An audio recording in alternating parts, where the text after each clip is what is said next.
POV, why you're still broke. Every rank of the trap explained you are not broke because you don't work hard enough. You are not broke because you're unlucky. You are not broke because the economy is against you, although it is. You are not broke because you lack intelligence or ambition or discipline. You are broke because nobody ever showed you the trap. And the trap is sophisticated. It was built over decades by people who profit from you staying exactly where you are. It has layers. It has gravity. And the deeper you go, the more it feels like normal life, like just how things are. Until one day you look up and realize the walls have been there the whole time. By the end of this video, you will see the trap clearly for the first time. And once you see it, you cannot unsee it. Here's the thing nobody tells you at the beginning. The trap doesn't look like a trap. It looks like a lifestyle. It looks like a phone upgrade and a car lease and a vacation on credit and a closet full of things that were on sale. It looks like everyone else's life. It looks completely normal because it is normal. That's precisely the problem. This is every rank of the poverty trap.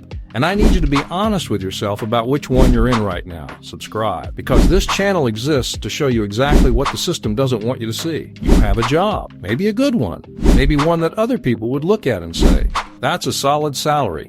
That's a real income. You should be fine. And yet, every month follows the same script. Money arrives, money leaves. The gap between those two events is measured in days, sometimes hours. By the time the next paycheck arrives, you've been living on fumes and anxiety for longer than you would admit to anyone. You are not spending it on anything crazy. Rent, car payment, utility, grocery, the streaming services you keep meaning to cancel, the gym membership you haven't used since February, the minimum payments on the credit cards that somehow never get smaller no matter how many minimum payments you make. And here is the thing nobody explains about minimum payments. The credit card company does not want you to pay off your balance. They want you to pay just enough to keep going, just enough to keep the relationship alive. The minimum payment is not a path out of debt. It is a subscription to debt, a monthly fee for the privilege of owing money forever.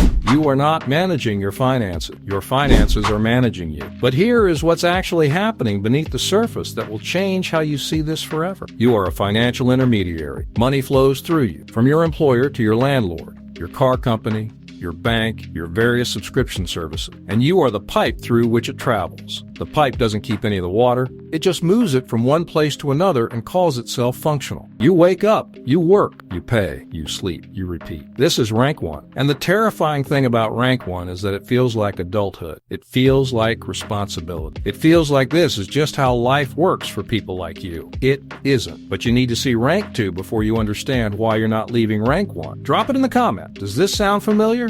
I want to know how many of you are reading this and nodding. Something shifted at some point. Maybe it was gradual. Maybe it was the moment you scrolled past someone's vacation photo and felt something that wasn't quite happiness for them. Whatever the trigger was, you started spending money differently. Not on things you need, on things that signal, on things that communicate to strangers, to acquaintances, to people whose names you barely remember from school, that you are doing well, that you have arrived, that the version of you they see is the version you want them to believe exists. The phone that costs more than your rent payment. The restaurant you can't afford but need to be seen at. The brand on your jacket that functions as a message to anyone who reads it. I belong here. And here is the brutal mathematics of status spending that nobody puts in front of you. You are spending real money. Money that could compound. Money that could build.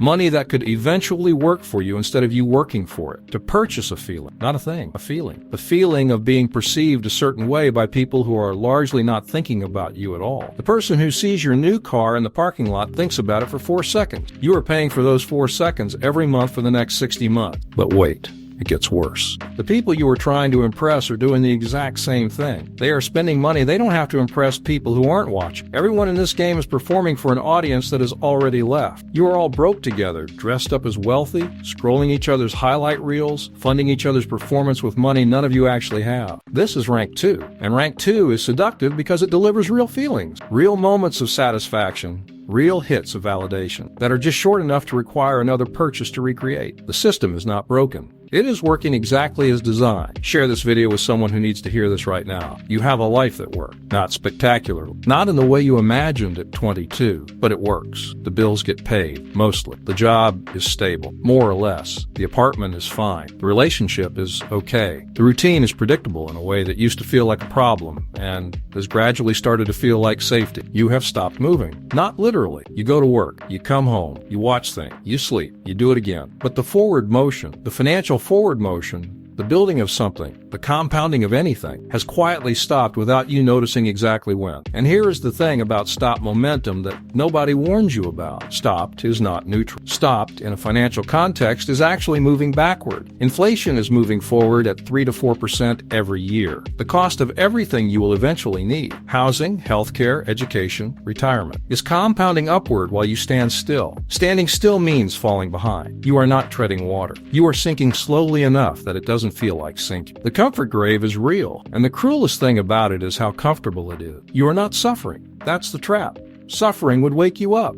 This won't. This will just continue, warm and familiar and slightly unsatisfying until one day you look at a number, a retirement calculation, a housing cost, a medical bill, and realize how far behind you actually fell while you were comfortable. And here is the moment everything changes. The person who breaks out of rank 3 is almost never the person who had it the hardest. It's the person who got honest with themselves about what comfortable was actually costing them. The price of comfort is paid later, in full, with interest. Do you recognize yourself here? Tell me in the comments which rank you think you're in. Be honest. The comments on this video are always worth reading. One day, everything is going to change. You can feel it. It's close. The business idea you've been refining in your head for 3 years. The investment that's going to finally hit. The promotion that's coming. The side hustle that's about to take off. The opportunity that's just around the corner if the timing is right. Meanwhile, just temporarily, just until things change, you spend what you have. Because why sacrifice now when the abundance is coming? Why build slowly when something big is about to happen? This is the most sophisticated level of the trap because it doesn't feel like a trap.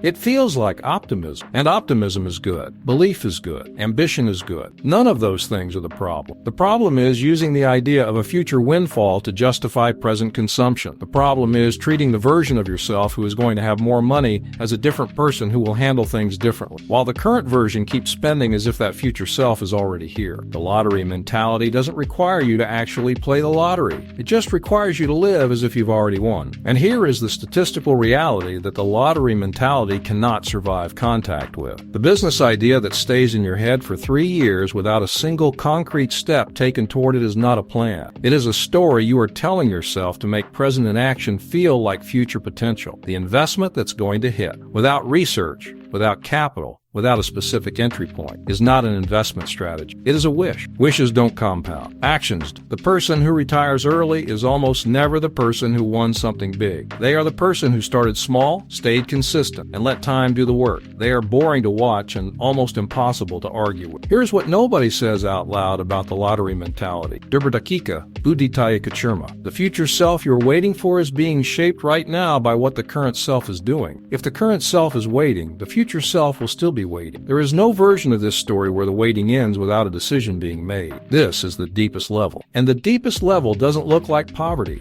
It doesn't look like struggle. It looks from the outside almost exactly like a regular life. You have income. You have a home. You have things. You have a routine and a social life and a version of yourself that functions adequately in the world. But you have no options. This is the invisible cage. Not the absence of money, the absence of choice, the inability to leave the job that is slowly eroding your sense of self because you need the paycheck to service the debt that accumulated while you were busy performing a lifestyle you couldn't afford. The inability to take the risk that might change everything because the margin between your income and your expenses is too thin to absorb any disruption. The inability to say no to the overtime, to the bad client, to the arrangement that stopped working years ago because your financial position has removed no from your vocabulary. The cage is invisible because it is made of normal things. A car payment is normal. Rent is normal. Credit card debt is normal. Subscriptions are normal. Lifestyle inflation is normal. Each individual bar of the cage is unremarkable. Together they are inescapable. And here is the thing about invisible cages that makes them so effective. The person inside them often doesn't feel trapped. They feel busy. They feel responsible. They feel like an adult navigating the complexity of modern life. The cage is so well designed that wearing it feels like living. The exit from the invisible cage is not a windfall. It is not a raid. It is a decision made today